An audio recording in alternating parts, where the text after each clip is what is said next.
గతంలో 35-40 సంవత్సరాల క్రితం ఉద్యమాలకు పురిటిగడ్డైనటువంటి ఈ ప్రకాశం జిల్లా ఒంగోలుకు సోదరుడు మందకృష్ణ ఒంటి బట్టలతోటి కనీసం కాళ్ళకు చెప్పులు కూడా లేకుండా రావడం జరిగింది.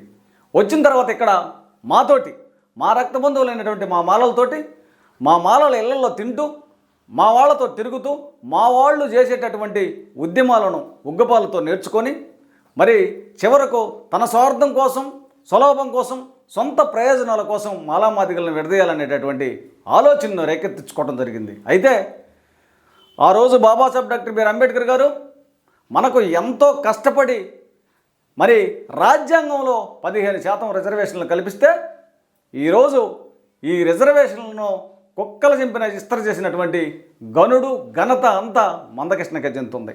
కాబట్టి ఇక్కడ ఆ తల్లిపాలు దాగి రొమ్ము గుద్దినటువంటి వాళ్ళు మేం కాదు, తెన్నింటి వాసాలు లెక్కబెట్టినటువంటి వ్యక్తి కేవలం మందకృష్ణ గారని గుర్తు చేస్తున్నాను.